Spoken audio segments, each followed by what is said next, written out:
Welcome to the deep dive. Today, we're taking a really close look at August 28th in Major League Baseball. Yeah, it was quite a day. It really was. It Yeah. wasn't just, a day of games. Yeah. It felt like it delivered every single flavor of baseball you could ask for. Absolutely. From those really tight, nail-biting finishes Right, the ones that test your nerve. to just these massive offensive explosions where the scoreboard couldn't keep up. It was quite the smorgasbord. That's a perfect word for it. So our mission today really is to unpack that, dive into the contrasts. What can we actually learn when you see a 3-2 game right next to, well, a 20-3 blowout? Well, what's fascinating about August 28th specifically is how complete a picture it painted. You had the pitching duels, you had the offensive fireworks, like you said, but also significantly multiple doubleheaders. Ah, yes, the doubleheaders. Always a challenge. A huge challenge. Right. They're more than just two games. They force managers into some really tricky spots, you know? How do you manage your bullpen for potentially 18 innings? Yeah, and keeping guys fresh, rotating players. Yeah, exactly. And maintaining that intense focus for what, 6, 7, 8 hours? It's basically two different battles on the same day. So when you look at the results, you kind of have to factor in that extra layer of difficulty, that physical and mental grind. Precisely. It makes some of those performances even more impressive. Okay, so let's start with the close ones then. Mm-hmm. Because you're right, not every win comes from hitting it out of the park. Sometimes it's about precision, nerve, small ball. Mm-hmm. Take the Boston Red Sox beating the Baltimore Orioles 3-2. That feels like a textbook example. It really does. It's almost like a statement against the power hitting trend we see so much. Surgical precision can still win games. So how did they do it? They likely didn't rely on home runs, maybe more. Yeah. Perfectly timed bunts, aggressive base running. Yeah, manufacturing runs, maybe some well-placed singles, drawing walks, a key sacrifice fly, Yeah. turning minimal contact into maximum pressure. Capitalizing on every single small opportunity. And their pitching obviously had to hold the Orioles in check. Absolutely. Winning 3-2 like that, it just speaks volumes about executing under pressure. It's fundamental baseball, really. Every little thing matters. And we saw something similar with the Arizona Diamondbacks, right? They beat the Milwaukee Brewers 3-2 in their first game. We did. Very similar script, solid pitching, timely hitting.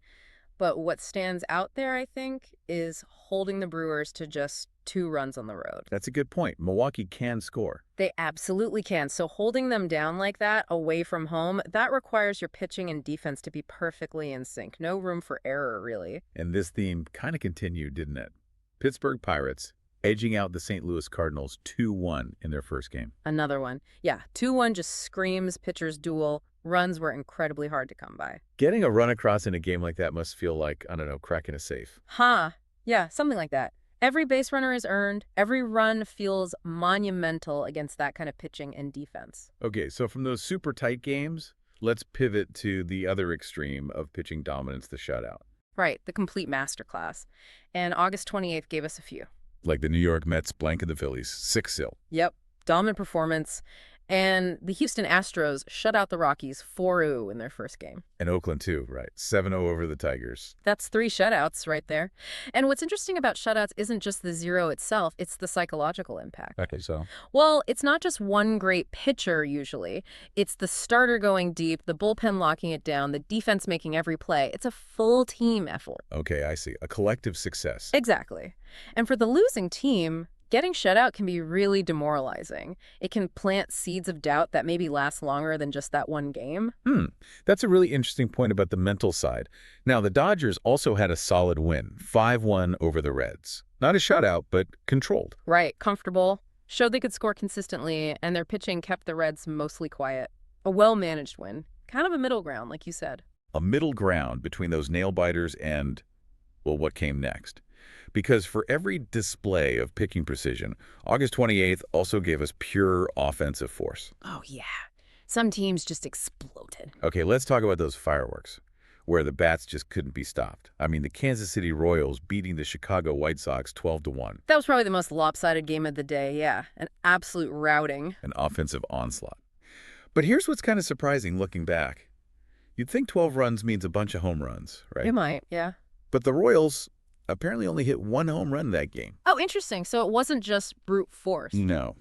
It suggests more of a masterclass in, like, stringing hits together, maybe aggressive base running, walks, taking the extra base. Timely hitting, relentless pressure. turning every chance into a run, even without the long ball dominating. Exactly. Yeah. Meanwhile, for Chicago, just a day to forget. Pitching struggles, offense couldn't get going. You can imagine how demoralizing that is. Absolutely. And on the flip side, a massive confidence boost for Kansas City. Definitely. Well, we're talking huge offensive displays. We have to talk about the Rangers and Angels. Oh boy, yeah. Texas Rangers 20, Los Angeles Angels 3. 20 runs. It's staggering. It's genuinely rare, an absolute clinic. It signals a complete breakdown for the Angels' pitching and defense, just relentless. It's more than just a loss, isn't it? It feels like a psychological blow. Absolutely. A scoreline like that, dozens of hits probably, lots of extra bases.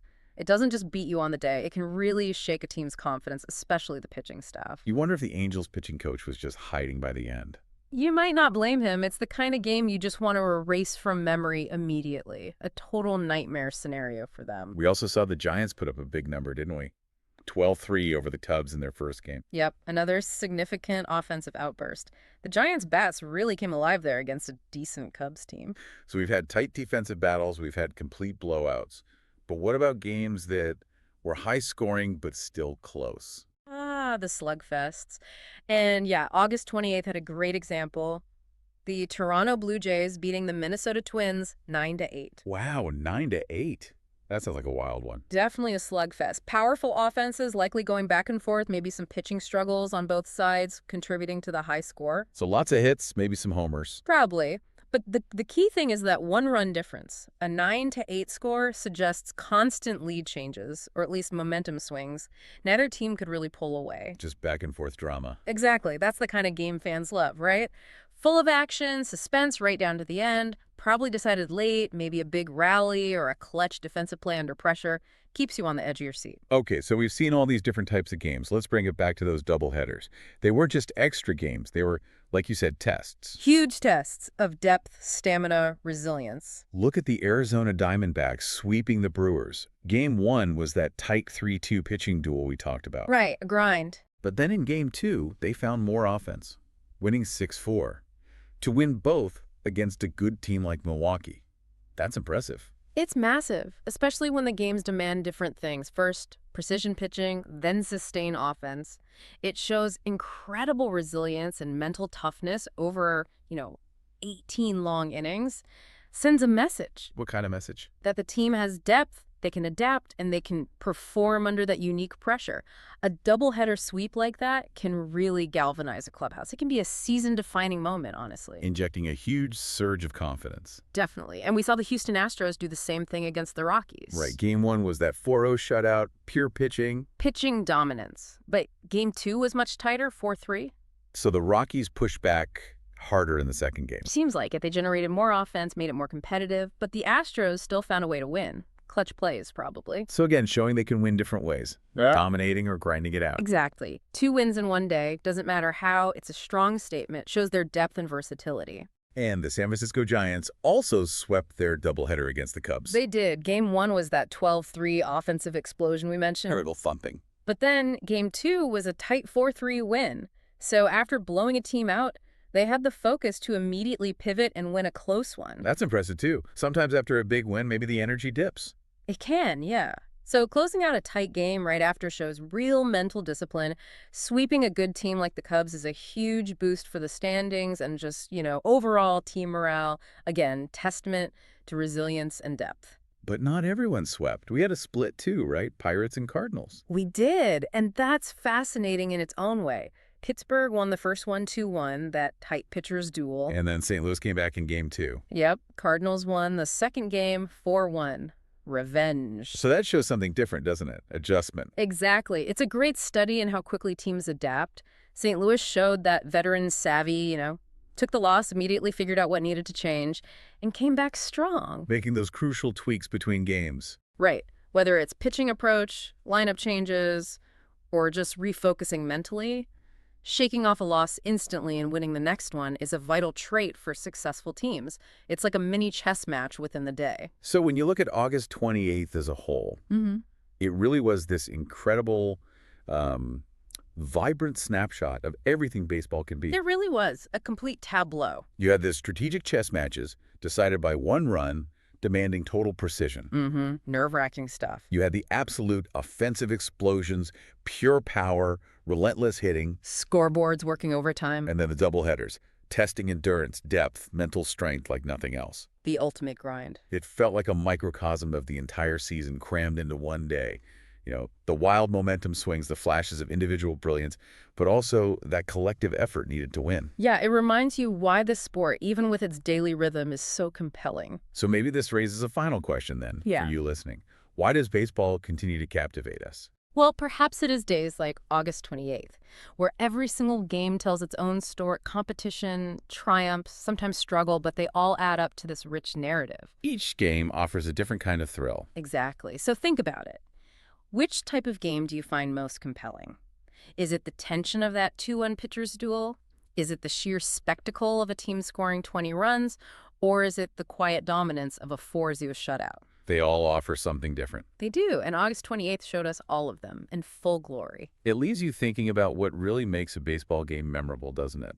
Every facet of the sport was on display.